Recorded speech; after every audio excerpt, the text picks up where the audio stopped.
Assalamualaikum warahmatullahi wabarakatuh. Waalaikumsalam warahmatullahi wabarakatuh. Terima kasih teman-teman semua yang telah hadir di hari ini. Pada hari ini saya ingin sharing tentang bagaimana saya mendapatkan seorang pendamping hidup atau seorang istri.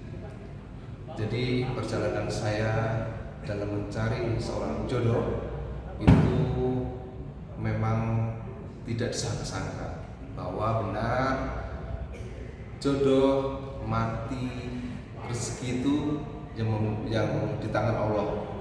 Jadi jangan takut terhadap kehidupan ini.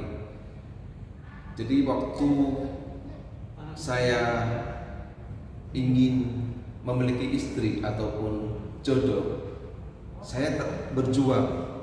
Saya udah niat bahwa di usia 28 tahun saya harus memiliki seorang pendamping, seorang istri yang solehah. Jadi kisah saya ini mungkin sangat unik sekali.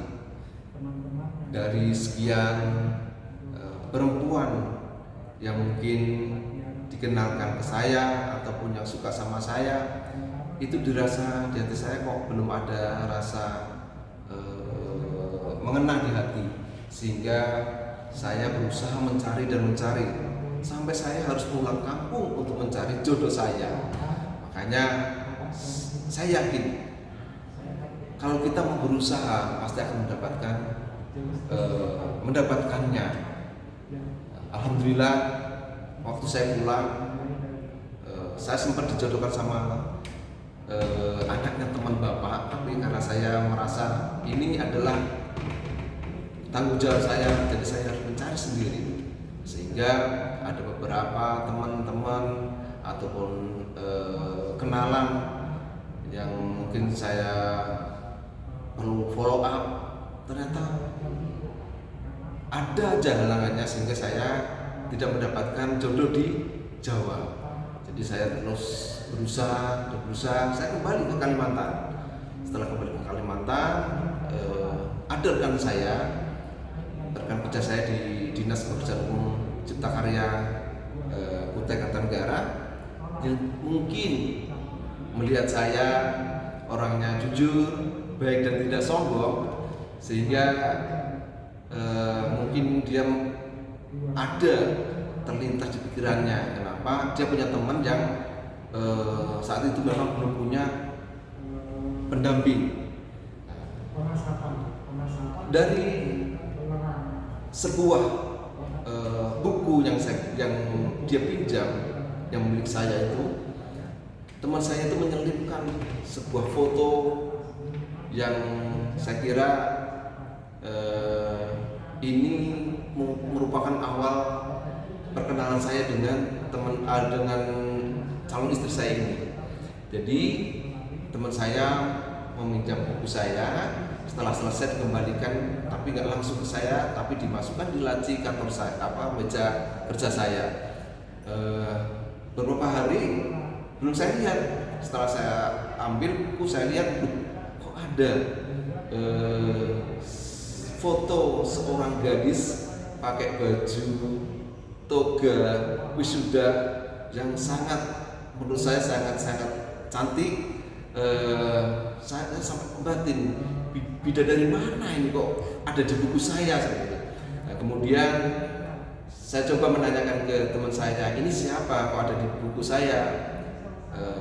Teman saya bilang, Muzi, ini teman saya, kalau kamu mau silakan dihubungi beliau.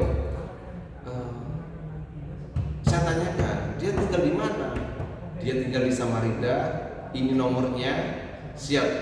Karena saya dari pandangan pertama walaupun lewat foto, saya tertarik gitu. Akhirnya saya coba hubungi beliau. Setelah saya hubungi, mungkin dia kaget ya, kok ada laki-laki belum dikenal tapi sudah menghubungi. Ya, saya jelaskan bahwa saya teman dari teman beliau. Kemudian setelah lama-lama komunikasi, akhirnya mencoba untuk saling kenal.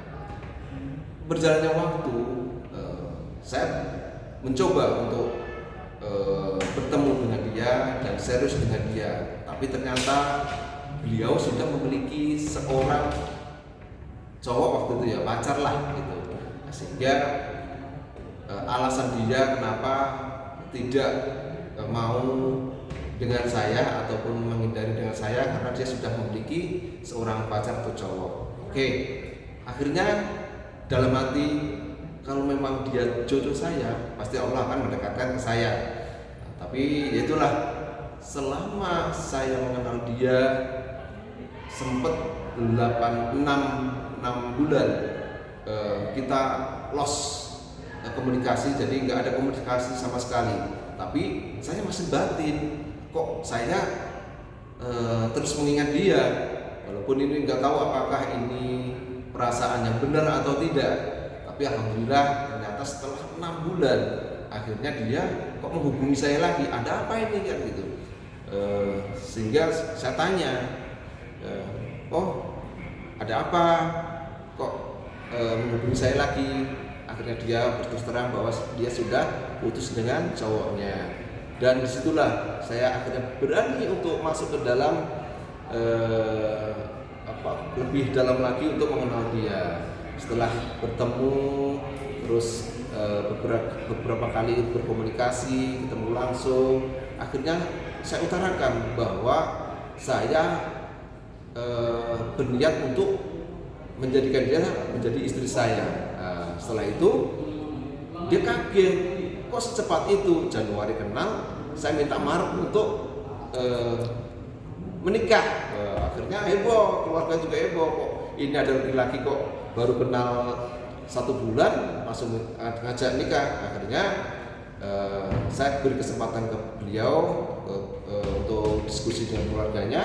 Akhirnya di bulan Agustus lah kita menentukan hari yang bersejarah, yaitu menikah dengan beliau, tepatnya di bulan Agustus 2006. Alhamdulillah jodoh saya yang mungkin itu kok mungkin nggak terbesit oleh saya walaupun lewat foto, akhirnya menemani saya sampai saat ini. Alhamdulillah kami dikaruniai seorang putri yang insya Allah juga membuat kami senang, membuat kami bersyukur. Sehingga inilah perjalanan saya yang harus terus saya syukuri dan terus saya bangun untuk mendapatkan keluarga yang sakinah, mawaddah, warahmah. Mungkin yang perlu saya tekankan buat teman-teman semua yang mungkin belum memiliki jodoh, jangan putus asa. Niatkan dengan benar-benar bahwa jodoh udah disiapkan sama Allah. Hidup, mati, rezeki itu udah diatur sama Allah. Jadi terus cari dengan niat baik, karena Allah Ta'ala insya Allah apa yang kalian inginkan pasti akan bisa tercapai. Mungkin ini sharing dari saya, mudah-mudahan bermanfaat buat teman-teman semuanya, dan terus semangat bahwa hidup harus terus bergerak dan berjuang. Terima kasih. Wassalamualaikum warahmatullahi wabarakatuh. Waalaikumsalam warahmatullahi wabarakatuh. Ada 5 menit? Kurang?